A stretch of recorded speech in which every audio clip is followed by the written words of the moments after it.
Hello everyone. आज की video में हम भारत में किस प्रकार से उदारीकरण, निजीकरण और वैश्वीकरण हुआ, कैसे कैसे नीतियां बदली, उन सब के बारे में पढ़ेंगे और साथ के साथ हमारे भारत के जो बड़े औद्योगिक प्रदेश हैं उनके बारे में आज इस वीडियो में स्टडी करेंगे। एनसीईआरटी चैप्टर 8 विनिर्माण उद्योग। देखिए, हमने विनिर्माण उद्योगों के बारे में पढ़ लिया था, उनके उद्योगों की स्थिति के बारे में पढ़ा, कहाँ कहाँ लगाए जाते हैं। इसके अलावा बड़े बड़े जो हमारे औद्योगिक इकाइयाँ हैं जैसे लोह इस्पात संयंत्र जहाँ जाते हैं उनके बारे में पढ़ा। अब हम बात करते हैं लिबरलाइजेशन की, प्राइवेटाइजेशन और ग्लोबलाइजेशन की। देखिए, लिबरलाइजेशन यानी उदारीकरण। उदारीकरण क्या है?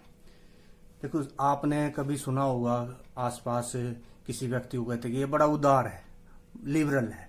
मतलब ऐसी नीतियां जिसमें नियमों कानूनों में छूट दी जाती है उसे आप उदारीकरण बोलते हो। भारत में 1991 में जब अपनी इंडस्ट्रियल पॉलिसी उसने अनाउंस की तो उसने कुछ बड़े कदम उठाए ताकि जो विदेशी कंपनियां हैं वो आए और भारत की जो कंपनियां हैं उनको भी छूट मिले, रियायतें मिले, ताकि हमारे देश में जो है इंडस्ट्रियल डेवलपमेंट यानी जो है औद्योगिक विकास तेजी से हो। तो इसके लिए जो है ना क्या किया गया था, तो उदारीकरण को अपनाया गया था। उदारीकरण में क्या किया, देखिए 3 चीजें थी मुख्य रूप से। जो हमारी जो 1991 की जो औद्योगिक नीति थी उसके मुख्य उद्देश्य क्या था कि उद्योगों में जो कमियां थी, उनकी खामियां थी, उनको दूर करना था। इंपॉर्टेंट क्वेश्चन है ये, बहुत पूछा जाता है कि भाई उदारीकरण औद्योगिक नीति जो 1991 की औद्योगिक नीति आई थी उसके मुख्य लक्ष्य, मुख्य उद्देश्य क्या थे? Main aim of the industrial policy that is elected in 1991। तो उसमें मुख्य रूप से जो है ना 3-4 चीजों पर ध्यान दिया गया था। पहला था उत्पादन वृद्धि को बनाए रखना है, तेजी से जो ना उत्पादन बढ़ाना है, अधिक से अधिक जो इकाइयां सेटअप करनी है, इंडस्ट्रीज लगानी है, उनमें जो कमियां थी, खामियां थी, उनको दूर करना है, रोजगार के नए अवसर पैदा करने ताकि लोगों को रोजगार मिले। उनको अगर काम मिलेगा तो उससे जो है ना उनकी काफी जो है ना डेवलपमेंट होगी, उनका जीवन स्तर ऊपर उठेगा। और उत्पादन को विश्व बाजार में प्रतिस्पर्धी बनाना है। इट्स मीन्स जो भी कुछ हम बना रहे थे, हमारे इंडिया में बन रहा था, उस आइटम को इतना बढ़िया बनाना, उसकी क्वालिटी इतनी बढ़िया बनानी है कि वो इंटरनेशनल लेवल पे किसी भी प्रोडक्ट के साथ कंपटीशन कर सके। और उद्योगों में जो है ना, जो उन उद्योगों को पहले जो लाभ नहीं मिल रहे थे, इस नीति के तहत ये जो है ना बताया गया कि उन उद्योगों को कुछ ऐसे लाभ दिए जाएंगे जिससे वो इन उत्पादों की गुणवत्ता बढ़ा पाएंगे, अपनी इकाइयों का विस्तार कर पाएंगे। तो ये जो है ना मुख्य रूप से इस उत्पादन नीति में 3 चीजों पर ध्यान दिया गया। 3 जो लक्ष्य थे, एक तो उदारीकरण, दूसरा निजीकरण और तीसरा वैश्वीकरण। अब एक एक के बारे में पढ़ते हैं। पहले उदारीकरण की बात करते हैं, लिबरलाइजेशन। उदारीकरण में क्या होता है, आमतौर पर सरकार नियमों, प्रतिबंध, जो नियम है, कानून है, प्रतिबंध जो होते हैं, जो एक तरीके से आप बोल सकते हो बैरियर होते हैं, उन बैरियरों को हटा के जैसे टैक्सेस वगैरह को कम कर दिया जाए। सरकार जो है ना उद्योग लगाने के लिए उद्योगपतियों को कुछ छूट देती है, कुछ रियायतें देती है। तो ये काम किया गया था। उद्योगों की स्थापना के लिए जो ना मुख्य रूप से उदारीकरण में जो उपाय किए गए थे वो क्या थे कि एक तो जो उद्योग लगाए जाएंगे तो पहले लाइसेंस लेना पड़ता था। आज लाइसेंस लेना पड़ता है। जो राष्ट्रीय महत्व के हमारे 6 जो उद्योग हैं उनको छोड़ के बाकी किसी के लिए कोई लाइसेंस लेने की आवश्यकता नहीं है। कोई भी कहीं पर भी कोई इंडस्ट्रीज सेटअप कर सकता है, उसके लिए लाइसेंस की जरूरत नहीं है। विदेशी कंपनियों को भारत में उद्योग स्थापित करने की अनुमति दे दी गई। इसके अलावा जो ना प्रत्यक्ष जो विदेशी निवेश है यानी एफडीआई, फॉरेन डायरेक्ट इन्वेस्टमेंट होता है क्या, पैसा लगाना, कि भाई विदेशों से जो है कोई भी उद्योगपति भारत में आए और पैसा लगाए, वो छूट दे दी गई। इसके साथ साथ जो ना जो सार्वजनिक क्षेत्र के लिए सुरक्षित उद्योग थी उनकी संख्या कम कर दी, यानी जो पब्लिक सेक्टर की इंडस्ट्रीज थी उनको कम कर दिया गया और मुक्त व्यापार को बढ़ावा दिया गया। तो इस तरह के कार्यक्रम शुरू किए जिसकी वजह से उदारीकरण की वजह से उद्योगों पर प्रभाव भी पड़ा। अब जब उदारीकरण हो गया तो उसकी वजह से प्रभाव क्या पड़ा, देखिए हमारी जो उत्पादन, औद्योगिक उत्पादन वार्षिक वृद्धि थी जो 1991-92 में 0.6% थी, वो 2011-12 में बढ़कर 2.8 लगभग 3% हो गई। तो इससे जो ना उद्योग बड़ी तेजी से विकसित हुए हमारे देश में। एक बार फिर बता देता हूं उदारीकरण क्या है। उदारीकरण एक ऐसी प्रक्रिया है जिसमें नियमों कानूनों में छूट दी जाती है। सरकार द्वारा नियम कानून प्रतिबंध जो होते हैं, ट्रेड बैरियर्स जो होते हैं उनको कम करके डिफरेंट कंट्रीज के जो उद्योगपति हैं उनको भी अपने देश में आकर्षित करती है, बुलाती है, और हमारे जो उद्योगपति हैं उनको भी जो है ना इस तरह के नियम कानूनों में छूट देकर उनको भी जो ना प्रोत्साहित करती है ताकि वो ज्यादा से ज्यादा इंडस्ट्रीज सेटअप कर पाए। नेक्स्ट है निजीकरण, प्राइवेटाइजेशन। देखिए, सार्वजनिक क्षेत्र आपको पता है ज्यादा कुशल नहीं है, उसमें ज्यादा जो है ना सरकार को या देश को फायदा नहीं होता, क्योंकि उसमें अच्छी तरीके से काम नहीं हो पाता। इसलिए किसी सरकारी उद्यम को किसी निजी व्यक्ति के हाथों में दे दें। लाइक जैसे कोई सरकारी स्कूल है, वो सरकारी स्कूलों में और प्राइवेट स्कूलों में आपको अब खूब अंतर दिखाई दे रहा है। सरकारी स्कूलों की स्थिति क्या है, सब कुछ नहीं है ना, टीचर अच्छी प्रकार से जो है स्टडी करवा पाते हैं, सारा सब कुछ आपने देखा हुआ। ऐसे ही अगर जैसे प्राइवेट स्कूलों की एफिशिएंसी बड़ी अच्छी है, ऐसे ही किसी प्राइवेट स्कूल के मालिक को जो है सरकारी स्कूल को संभालने का जिम्मा दे दिया जाए, यानी वो प्राइवेट व्यक्ति जो ना सरकारी जो ना किसी भी संस्थान को संभाले और उसमें जो है ना काफी बदलाव करके उसकी कार्य कुशलता, उसके आउटपुट में जो ना काफी वृद्धि कर दे, तो उसे आप निजीकरण कहोगे। तो ये पॉलिसी अपनाई गई। निजीकरण का जो है ना सामान्य अर्थ ये होता है जिसके द्वारा किसी निजी व्यक्ति के द्वारा या फर्म के द्वारा किसी जो सरकारी उद्यम है, यानी कोई भी सरकारी इंडस्ट्रीज है, पब्लिक सेक्टर इंडस्ट्रीज है, उसको टेक ओवर कर लिया जाता है और वही उसको रन करता है, वही उसका प्रबंधन करता है। तो इससे जो है ना क्या होता है, इससे जो ना सरकार की एक तो सिरदर्दी हट जाती है, और प्राइवेट फर्म में आपको पता है कार्य जो एफिशिएंसी होती है, वर्क एफिशिएंसी है वो बड़ी अच्छी होती है, तो उससे बड़े अच्छे रिजल्ट देखने को मिलते हैं। इसके तहत देखो क्या किया गया, तो जो हमारे ऐसे उद्योग थे जो काफी घाटे में चल रहे थे, नुकसान में चल रहे थे, बीमार उद्योग थे, उनको बंद कर दिया गया और ऐसे उद्योगों की स्थापना की गई जिनके जो ना फ्यूचर में फ्लोरिश होने की, बड़े तेजी से बढ़ने की उम्मीद थी उनको। निजीकरण का उद्योगों पर प्रभाव क्या पड़ा, देखिए अब निजीकरण की वजह से ही आज बहुत सारी जो ना प्राइवेट इंडस्ट्रीज हमारे सरकारी, जो पहले सरकारी इंडस्ट्रीज ही बनाती थी, जैसे सेना का सामान है, जो सुरक्षा उपकरण जो थे हमारी सेना यूज करती है, उनको केवल सरकारी इंडस्ट्रीज ही बनाती है, पब्लिक सेक्टर इंडस्ट्रीज ही बनाती थी। लेकिन आज जो ना प्राइवेटाइजेशन की वजह से जो ना उसे प्राइवेट इंडस्ट्रीज भी बना रही हैं, तो ये फायदा हो गया। और उन्होंने जो ना दूसरे देशों से विभिन्न प्रकार की टेक्नोलॉजी जो ना हायर करी और इससे जो ना हमारे पदार्थों की जो गुणवत्ता में काफी वृद्धि हुई। तो ये जो ना मुख्य रूप से फायदे हुए। तो अब अगर मैं बात करूं आपके वैश्वीकरण की, वैश्वीकरण क्या हो, वैश्वीकरण का सीधा जो अर्थ होता है मैं उसकी बात करूं। वैश्वीकरण एक ऐसी प्रक्रिया है जिसमें विभिन्न देशों की अर्थव्यवस्था को, विभिन्न देशों के बाजारों को एक विश्व स्तर पर जोड़ दिया जाता है। Globalization means integrating the economy of the country with the world economy. जो वर्ल्ड इकोनॉमी है, विश्व अर्थव्यवस्था, उसके साथ देश की अर्थव्यवस्था को जोड़ देना, ये वैश्वीकरण कहलाता है। अब देखिए वैश्वीकरण के जो है ना वो कुछ फायदे भी हुए हैं हमारे को वैश्वीकरण से। जो विदेशी कंपनियां थी वो यहां पर आ गई, जिसकी वजह से हमारे जो उत्पादों की गुणवत्ता थी उसमें वृद्धि हुई। बहुराष्ट्रीय कंपनियों ने भारत में प्रवेश करना शुरू कर दिया, जिससे जो ना जो पहले दिक्कतें आ रही थी वो दिक्कतें खत्म होगी और अच्छे अब हमारी कंपनियां उनके साथ कंपटीशन करने लगी। तो दूसरे देशों की कंपनियों से कंपटीशन करने की वजह से हमारे जो उत्पाद थे उनकी गुणवत्ता में वृद्धि हुई। साथ के साथ हमारे देश में विविधता आ गई, विभिन्न प्रकार के विभिन्न कंपनियों के प्रोडक्ट आ गए, जिसकी वजह से हमारे पास चॉइस बढ़ गई। तो वैश्वीकरण का काफी फायदा हुआ। पूंजी, वस्तुओं, सेवाओं और श्रमिकों और संसाधनों का एक देश से दूसरे देश में सफलतापूर्वक जो है ना वो स्वतंत्रता पूर्वक आने जाने की अनुमति मिल गई। अब जो ना एक देश से दूसरे देश जो ना इन्वेस्ट कर सकते हैं, विभिन्न प्रकार के प्रोडक्ट मंगवा सकते हैं, हमारे वर्कर भी एक देश से दूसरे देश में जा सकते हैं। तो ये काफी फायदा हुआ। निर्यात को भी जो है ना, एक्सपोर्ट को भी काफी इसमें प्रोत्साहन मिला, तो बहुत सारे फायदे हुए। नेक्स्ट बात करते हैं भारत के इंडस्ट्रियल रीजन की, जो आपके औद्योगिक प्रदेश हैं। देखो औद्योगिक प्रदेशों को पहचानने के कुछ आधार होते हैं, बेसिस होते हैं। तो बेसिकली जो उनको पहचाना जाता है कुछ आधार पर, मैं उनका भी वर्णन करूंगा। देखिए, several indicators are used to identify the clustering of industries, importance among them. देखिए कुछ है, नंबर ऑफ इंडस्ट्रियल यूनिट, इसका मतलब है कि कितनी औद्योगिक इकाइयों की संख्या है वहां पर, कितने औद्योगिक कामगार वर्कर कितने काम करते हैं, श्रमिक कितने काम करते हैं, और वहां पर जो उद्योग लगाए गए हैं वो कितनी मात्रा में जो है ऊर्जा का इस्तेमाल करते हैं। उद्योगों में इकाइयों को जो है ना चलाने, मशीनों को चलाने के लिए बड़ी मात्रा में जो है पावर की जरूरत पड़ती है, तो कितना जो ना वो ऊर्जा संसाधनों का इस्तेमाल करते हैं उस आधार पे, और वहां पर कितना आउटपुट है, इट्स मीन्स कुल उत्पादन, किसी भी औद्योगिक प्रदेश में उत्पादन कितना होता है, मैन्युफैक्चरिंग गुड्स का कितना उत्पादन कर रहे हैं।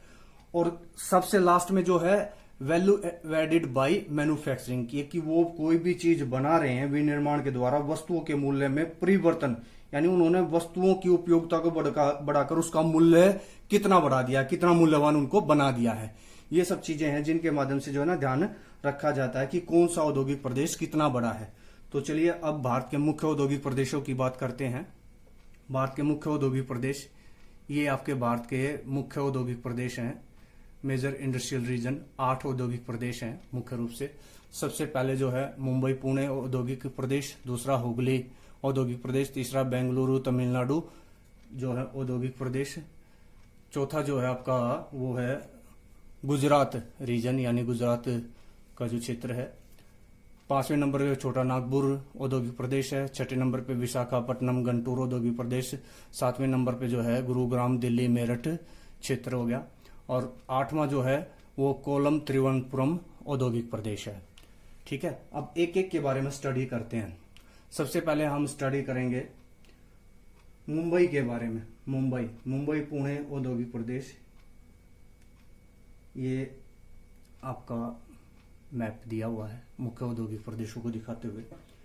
मुंबई पुणे औद्योगिक प्रदेश, ये जो है औद्योगिक प्रदेश महाराष्ट्र के अंदर, महाराष्ट्र में मुंबई के आसपास के इलाके में स्थित है। ये औद्योगिक प्रदेश आपका मुख्य रूप से जो है ना अंग्रेजों ने जब 1724 में मुंबई नामक एक द्वीप की जो स्थापना की, आपको पता है मुंबई छोटे छोटे आइलैंड्स का समूह था, तो यहाँ पर जो ना 7 आइलैंडों का ये समूह था, इसको मिट्टी डालकर आपस में जो ना इनको जोड़कर बनाया गया है। मिट्टी डाली गई और जो ना बीच के जो क्षेत्र थे उनको, पानी क्षेत्र को मिट्टी से भरकर मुंबई का निर्माण किया था। तो मुंबई पुणे औद्योगिक प्रदेश, ये आपका मुंबई पुणे औद्योगिक प्रदेश है। इस मुंबई पुणे औद्योगिक प्रदेश की मैं बात करूं तो यहाँ पर जो ना औद्योगिक की प्रकृति किस प्रकार से जो ना कैसे कैसे उद्योग यहाँ पर लगे हुए हैं। सूती वस्त्र उद्योग यहाँ पर बहुत बड़ा है, बड़ी मात्रा में सूती वस्त्र उद्योग, हमने बात करी थी, जो सूती वस्त्र उद्योग वेस्ट में है। और आपका जूट टेक्सटाइल इंडस्ट्री जो है वो जो है जूट उद्योग जो है ना मुख्य रूप से ईस्ट में है, हुगली के आसपास का इलाका है। तो इसके अलावा यहाँ पर जो ना आपको पता है यहाँ पर मुंबई हाई में, बसीन में बहुत सारे जो ना तेल क्षेत्र जो खोजे गए हैं। तो मुंबई हाई जो देश का 63% तेल उत्पन्न करता है, उस की वजह से यहाँ पर तेल निकाला जाता है। तो बहुत सारी यहाँ पर तेल परिष्करणशालाएं स्थापित हो गई। जब तेल परिष्करणशालाएं लगी तो उसके साथ साथ जो ना तेल परिष्करणशालाओं के लगने की वजह से यहाँ पर देखिए, जहां तेल परिष्करणशाला होगी यानी रिफाइनरी होगी, उसके आसपास हर हाल में आपकी पेट्रोकेमिकल इंडस्ट्रीज लगी होंगी, क्योंकि पेट्रोकेमिकल इंडस्ट्रीज को कच्चा माल कहां से मिलता है, तेल परिष्करणशालाओं से, इसलिए। इसके अलावा यहाँ पर जो है 1969 में तारापुर में जो ना तारापुर में यहाँ पर परमाणु ऊर्जा संयंत्र स्थापित किया गया, परमाणु शक्ति केंद्र स्थापित किया गया, जिसकी वजह से यहाँ पर उद्योगों को और ज्यादा बढ़ावा मिला। इस औद्योगिक प्रदेश की अगर मैं बात करूं तो यहाँ पर आपने नाम सुना होगा फिल्म इंडस्ट्रीज का। भारत, मुंबई जो है वो भारत का हॉलीवुड है और भारत की अलकापुरी के नाम से जानते हैं। तो बहुत सारी जो है यहाँ पर फिल्में बनाई जाती है, उस वजह से जो फिल्म इंडस्ट्रीज भी यहाँ पर काफी फेमस है। इस मुंबई पुणे औद्योगिक प्रदेश के विकसित होने के कुछ कारणों की बात करें तो एक तो पहली बात है कि यहाँ पर जो ना कपास क्षेत्र होने की वजह से कपास मिल जाती है, काली मिट्टी का क्षेत्र है, कपास काफी मात्रा में होती है, तो सूती वस्त्र उद्योग के स्टैब्लिश होने का कारण है। दूसरा, यहाँ पर जो ना मुंबई, आपको पता भारत की आर्थिक राजधानी, तो बड़े बड़े उद्योगपति पूंजीपति यहाँ पर बैठे हुए हैं, जिसकी वजह से जो ना इंडस्ट्री सेटअप करने में आसानी रहती है। तीसरा, अगर मैं बात करूं तो भारत का जो पहला रेल रूट था जो भारत की पहली जो रेल थी वो 16 अप्रैल 1853 को मुंबई और ठाणे के बीच चली थी। 34 किलोमीटर लंबा जो ट्रैक था वो यहीं पर बनाया गया था। ये क्षेत्र देश के आंतरिक भागों में भी रेल मार्गों के द्वारा, सड़क मार्गों के द्वारा आसानी से जुड़ा हुआ है। दूसरा, यहाँ मुंबई आपको पता है एक बड़ा बंदरगाह है, तो बंदरगाह से दूसरे देशों से जो ना लेन देन आसानी से हो जाता है। और आपको पता है स्वेज नहर के बनने के बाद तो जो ना मिस्र और अफ्रीका के, पूर्वी अफ्रीका के देश और साथ के साथ जो है ना यूरोप के जो देश हैं उन तक पहुंचना आसान हो गया, उनकी दूरी कम होगी यहाँ से, तो इसका भी इसको लाभ मिलता है। तो और इसके अलावा अगर मैं बात करूं तो यहाँ पर मुंबई और बसीन जो बड़े औद्योगिक, बड़े जो है ना तेल क्षेत्र हैं, उनकी वजह से यहाँ पर जो है ना तेल परिष्करणशालाएं लगी और बहुत सारी जो है ना पेट्रोकेमिकल इंडस्ट्रीज लगी। और यहाँ पर सस्ते श्रमिक भी मिल जाते हैं, जनसंख्या काफी ज्यादा है, बड़ा महानगर है, इस वजह से सस्ते श्रमिक भी मिल जाते हैं। नेक्स्ट अगर मैं बात करूं आपका सेकंड जो है वो है हुगली औद्योगिक प्रदेश। हुगली औद्योगिक प्रदेश, हुगली औद्योगिक प्रदेश जो है वो भारत का सबसे पुराना, अंग्रेजों ने भारत में जब वो आए थे तो अंग्रेजों ने इसकी स्थापना करी थी। ये आपका हुगली औद्योगिक प्रदेश, हुगली रीजन। हुगली औद्योगिक प्रदेश जो है इसको प्रारंभिक समय का भी लाभ मिला है, क्योंकि स्टार्टिंग में अंग्रेजों ने इसको एस्टेब्लिश किया, तो इसके साथ साथ यहाँ पर बहुत सारी इंडस्ट्रीज लगनी शुरू हो गई।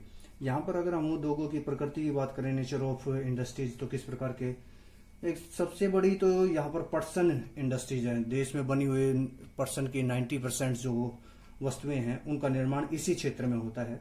कोलकाता और टीटागढ़ में प्रमुख कागज मिलें हैं, यानी पेपर जो आपकी इंडस्ट्रीज हैं वो हैं। महीन सूती वस्त्र और चीनी की 25 मिलें भी यहाँ पर स्थित हैं। और यहीं पर देश में इंजीनियरिंग उद्योग का सबसे बड़ा केंद्र है, सर्वश्रेष्ठ केंद्र है। इसके अलावा हिंद मोटर्स का कारखाना यहाँ जो उत्तरपाड़ा में कोकानगर में है, कोनानगर में है। इसी प्रकार जलयान बनाने की जो गार्डन रीच, यानी आपके जो शिप हैं, शिप बनाने की जो आपकी गार्डन रीच फैक्ट्री है वो भी यही है। चितरंजन में ही डीजल के इंजन बनाने का, रेल के जो डीजल के इंजन है उनको बनाने का कारखाना है। और हल्दिया बंदरगाह है, हल्दिया बंदरगाह के ऊपर आजकल एक हल्दिया रिफाइनरीज स्टेब्लिश की गई है, जिसकी वजह से यहाँ पर जो है ना ऑयल भी मिलता है। और उसके जहां पर आपको पता है रिफाइनरी होगी वहां पर हर हाल में पेट्रोकेमिकल इंडस्ट्रीज तो होगी, तो पेट्रोकेमिकल इंडस्ट्रीज लगी हुई है। अब इस औद्योगिक प्रदेश के विकसित होने के कारणों की अगर मैं बात करूं तो यहाँ पर जो ना कच्चा माल प्रचुर मात्रा में मिल जाता है, चाहे पटसन उद्योग हो या कागज उद्योग हो या रसायन उद्योग हो या इंजीनियरिंग के दूसरे या खाद्य पदार्थों से बनाने जो उद्योग हैं उनको कच्चा माल आसानी से मिल जाता है। इस क्षेत्र के निकट दामोदर घाटी परियोजना डीवीसी लगी हुई है, तो वहां से इसको पर्याप्त बिजली मिल जाती है और सस्ती पर्याप्त बिजली। छोटा नागपुर पठार ज्यादा दूर नहीं है, तो वहां से इसको कोयला मिल जाता है, ये फायदा हो जाता है। इसके अलावा जो ना हुगली नदी स्वयं एक जलमार्ग का कार्य करती है और कोलकाता 97 किलोमीटर दूर है। कोलकाता 97 किलोमीटर दूर पर स्थित जो ना बंदरगाह तक जो ना सारी जो सुविधाएं हैं हुगली नदी के द्वारा मिल जाती हैं। जलयानों के द्वारा जो ना यहाँ पर जो है ना सामान को इधर उधर ले जाना आसान हो जाता है। कागज, पटसन, रसायन व लौह इस्पात उद्योगों के लिए बड़ी मात्रा में पानी की जरूरत होती है, वो जरूरत हुगली नदी के द्वारा पूरी कर दी जाती है। और इस इलाके में बड़ी मात्रा में जनसंख्या रहती है, इसलिए सस्ते श्रमिक भी मिल जाते हैं और वस्तुओं के लिए बड़ा बाजार भी मिल जाता है। तो ये कुछ कारण थे जिसकी वजह से जो है ना हुगली औद्योगिक प्रदेश ज्यादा विकसित हुआ। थर्ड नंबर पे बात करते हैं आपके बेंगलोर चेन्नई औद्योगिक प्रदेश। ये बेंगलोर चेन्नई औद्योगिक प्रदेश है आपका। बेंगलोर तमिलनाडु रीजन जिसको बोलते हैं, चेन्नई तमिलनाडु की राजधानी है। यहाँ जो औद्योगिक प्रदेश है, इस औद्योगिक प्रदेश का फैलाव दक्षिण भारत में कर्नाटक, तमिलनाडु राज्यों में फैला हुआ है। और 1960 के बाद यहाँ पर मुख्य रूप से उद्योग लगने शुरू हुए थे। यहाँ पर उद्योगों की प्रकृति की अगर मैं बात करूं तो यहाँ पर मुख्य रूप से जो है ना राष्ट्रीय महत्व के उद्योग लगे हुए हैं, जैसे हिंदुस्तान एरोनॉटिक्स लिमिटेड HAL वो यहीं पर स्थापित है। इसके अलावा जो है हिंदुस्तान मशीन टूल्स HMT यहीं पर स्थित है। इंडियन टेलीफोन इंडस्ट्रीज ITI वो भी यहीं पे है। और भारत इलेक्ट्रिक BE वो भी यहीं पर स्थापित है। तो ये जो राष्ट्रीय महत्व के बड़े कारखाने हैं वो यहाँ पर स्थापित हैं। और आपको पता है कोलकाता जो है, बेंगलोर जो है वो पूरी दुनिया में IT टेक्नोलॉजी के लिए फेमस है, सॉफ्टवेयर टेक्नोलॉजी के लिए फेमस है। भारत के अंदर टेक्नोलॉजी के मामले में बेंगलोर पूरी दुनिया में ही फेमस हो रहा है। हमारे इंडिया का तो है ही पूरी दुनिया में, इसी वजह से इसे इंडिया की सिलिकॉन वैली के नाम से भी जाना जाता है। बेंगलोर को जो है सिलिकॉन वैली या सिलिकॉन प्लेटू के नाम से जाना जाता है। तमिलनाडु के अंदर कोयम्बटूर बहुत बड़ा सूती वस्त्रों का केंद्र है, इसीलिए तमिलनाडु का मैनचेस्टर कहा जाता है इसको। तो इसके अलावा हमारे देश में एकमात्र गन्ना शोध संस्थान जो स्थापित है वो भी यहीं पर स्थित है, इसी क्षेत्र में। और इसी वजह से यहाँ पर जो चीनी उद्योग है वो नया, लेकिन धीरे धीरे यहाँ पर कई सारी चीनी मिलें इस्टेब्लिश हो रही हैं। कोयम्बटूर में इंजीनियरिंग और विद्युत उपकरण, रबड़, फिल्म, सिगरेट और रसायन व चमड़ा उद्योग काफी तेजी से बढ़ रहा है। इस औद्योगिक प्रदेश के विकसित होने के कारण देखिए, जो बेंगलुरु है वो सूचना प्रौद्योगिकी का बड़ा केंद्र है, और ये पूर्वी और पश्चिमी तट दोनों से इक्वल, पश्चिमी तट और पूर्वी तट दोनों से इसकी दूरी लगभग एक जैसी है, तो दोनों तरफ के बंदरगाहों को इसको लाभ मिल रहा है। इसके अलावा जो ना इस प्रदेश में जो ना कुशल और तकनीकी श्रम मिल जाता है, यानी जो आपके हाईली एजुकेटेड जो वर्कर हैं वो आसानी से मिल जाते हैं, पढ़े लिखे लोग मिल जाते हैं, जिसकी वजह से जो ना आईटी टेक्नोलॉजी में जिसकी जरूरत होती है वो उसकी रिक्वायरमेंट पूरी हो जाती है। इसके अलावा अगर मैं बात करूं तो ये प्रदेश सड़क मार्गों, रेल मार्गों, वायु मार्गों द्वारा देश के आंतरिक भागों और बाहर भी दूसरे देशों से भी जुड़ा हुआ है, जिसका जो है ना इसको फायदा मिलता है। नेक्स्ट बात करते हैं आपका गुजरात औद्योगिक प्रदेश। गुजरात औद्योगिक प्रदेश जो आपका गुजरात के अंदर स्थित जो औद्योगिक प्रदेश है, ये आपका गुजरात औद्योगिक प्रदेश है। इस औद्योगिक प्रदेश की अगर हम बात करें तो इसका जो विस्तार है आमतौर पर अहमदाबाद और वडोदरा के बीच में है, और यहाँ पर मुख्य रूप से जो बड़े केंद्र हैं वो हैं सूरत हो गया, वलसाड़ हो गया, इसके अलावा जो अहमदाबाद, वडोदरा, ये जो ना बड़े केंद्र हैं यहाँ पर, जहाँ पर जो ना बहुत सारी इंडस्ट्रीज लगी हुई हैं। औद्योगिक प्रकृति की बात करें तो हमारे को पता है कि यहाँ पर भी सूती वस्त्र उद्योग बड़ी तेजी से विकसित हुआ है। इस क्षेत्र में जो है ना आपको पता है काली मिट्टी मिलती है, और काली मिट्टी जो है ना वो कपास की खेती के लिए उपयुक्त होती है, इसलिए यहाँ पर बड़ी मात्रा में कपास उत्पन्न होती है, इसलिए सूती वस्त्र उद्योग के लिए फेमस है। अहमदाबाद तो जिसको पूर्व का मैनचेस्टर कहा जाता है, हमारे देश का सबसे बड़ा औद्योगिक केंद्र है सूती वस्त्र के मामले में, तो उसे पूर्व का मैनचेस्टर या पूर्व का बोस्टन कहा जाता है, जो भारत का सबसे बड़ा सूती वस्त्र केंद्र है। इसके अलावा यहाँ पर आपको पता है बहुत सारी जो है ना अंकलेश्वर और खंबात की खाड़ी में कई सारे तेल क्षेत्र मिले हैं, बसीन और ये जो मुंबई आई है, तो इसी वजह से यहाँ पर कई सारी रिफाइनरीज लगी हुई हैं। कोयली रिफाइनरी लगी हुई है, जामनगर बहुत बड़ी, एशिया की सबसे बड़ी रिफाइनरी है जामनगर। ये रिफाइनरी लगने की वजह से यहाँ पर जो है पेट्रोकेमिकल इंडस्ट्रीज भी बड़ी मात्रा में इस्टेब्लिश हुई हैं। इसके अलावा जो ना यहाँ पर आनंद और नाडियाड जो है वो डेयरी उद्योग के लिए विकसित है। जैसे आपने नाम सुना होगा अमूल का, अमूल की फुल फॉर्म क्या है, आनंद मिल्क यूनियन लिमिटेड। तो जो आनंद जिला है वहां पर जो है ना कोऑपरेटिव सेक्टर इंडस्ट्रीज के तहत जो है ना डेयरी फार्मिंग की जाती है, यानी बहुत सारे पशुओं को रखा जाता है और उनके उत्पादों को जो है ना डिब्बा बंद करके जो है ना वो बेचा जाता है। तो वो इंडस्ट्रीज भी यहाँ पर काफी फेमस है। अब इसके विकसित होने के कारण क्या है गुजरात, देखिए मुंबई की तुलना में यहाँ ना मुंबई जो ना बहुत महंगा शहर है, यहाँ की जमीनें बहुत महंगी हैं, यहाँ की जमीनें इसके कंपैरिजन में सस्ती हैं। इसके अलावा ये भी एक जो ना बड़ा क्षेत्र है जहाँ पर बड़ी जनसंख्या निवास करती है, बड़ा बाजार है, तो लोग जो ना यहाँ पर काफी मात्रा में रहते हैं, जिसकी वजह से जो ना उत्पादों को जो ना आसानी से बेचा जा सकता है, सस्ते श्रमिक मिल जाते हैं।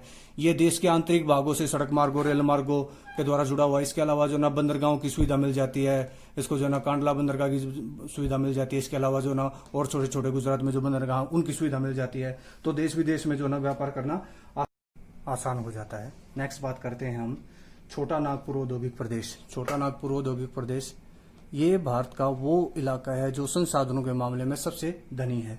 इसे भारत का रूर भी कहा जाता है। रूर जर्मनी का प्रसिद्ध औद्योगिक प्रदेश है, क्योंकि यहाँ पर भारत के बड़े बड़े लौह इस्पात संयंत्र लगे हुए हैं, बड़े बड़े जो है ना धातु शोधन कारखाने लगे हुए हैं। इस वजह से ये क्षेत्र जो है ना काफी इम्पोर्टेंट है भारत के लिए, खासतौर से हैवी इंडस्ट्रीज के लिए।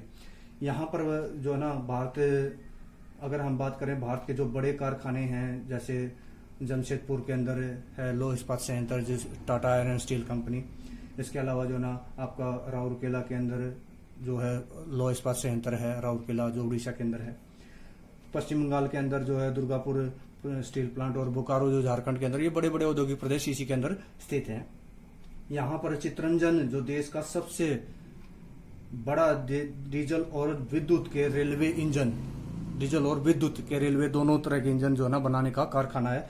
और इसके अलावा जो है ना यहाँ आसनसोल में भी धातु शोधक कारखाने लगे हुए हैं, जेके नगर में यानी जमशेदपुर के अंदर भी जो है ना काफी जो है ना आपके धातु शोधन कारखाने लगे हुए हैं। रानीगंज में कागज बनाने का बड़ा कारखाना है। इसी प्रकार से जो है ना सिंदरी में बहुत बड़ा उर्वरक बनाने का जो है ना कारखाना लगा हुआ है।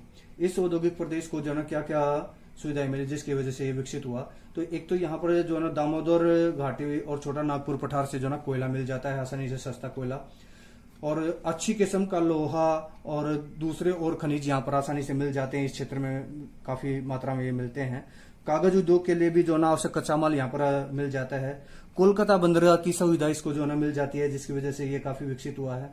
संथाल परगना से जो है मुख्य रूप से यहाँ पर सस्ते श्रमिक मिल जाते हैं, और देश के आंतरिक भागों के भाग जो है ना इससे यहाँ पर रेल मार्ग और सड़क मार्गों के द्वारा आसानी से जुड़े हुए हैं, जिसकी वजह से यहाँ पर जो है देश के आंतरिक भागों में सामान को पहुंचाने में दिक्कत नहीं होती है।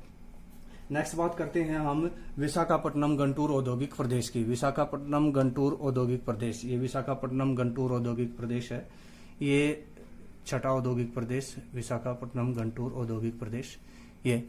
ये आंध्र प्रदेश के अंदर तटीय इलाकों में फैला हुआ है।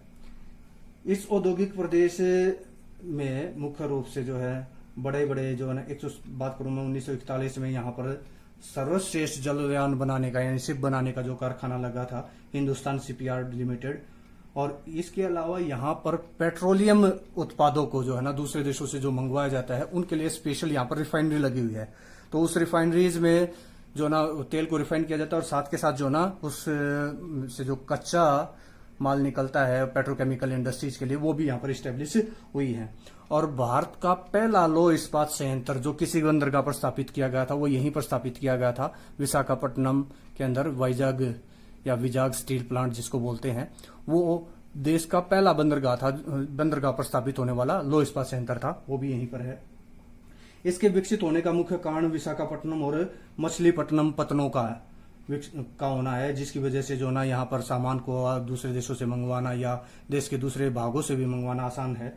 इसके अलावा यहाँ पर सस्ते श्रमिक मिल जाते हैं। गोदावरी नदी में कोयला क्षेत्र मिल जाता है, और ये देश के आंतरिक भागों से जो ना सड़क मार्गों रेल मार्गों के द्वारा जुड़ा हुआ है, तो वो भी इसको लाभ मिल जाता है।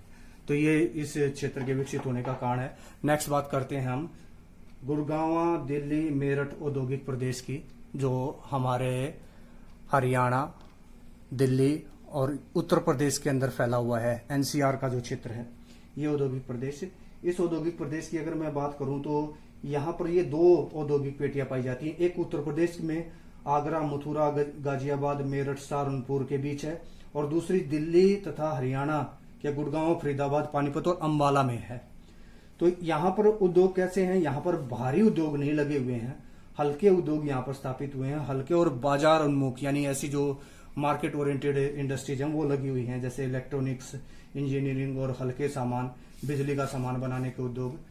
यहाँ पर आपको पता है गुड़गांव व नोएडा का नाम जो सॉफ्टवेयर टेक्नोलॉजी में बेंगलुरु के बराबर में लिया जाता है। तो बड़े यहाँ पर कई सारे सॉफ्टवेयर टेक्नोलॉजी पार्क्स हैं, बड़ी तेजी से सॉफ्टवेयर उद्योग यहाँ पर विकसित हो रहा है।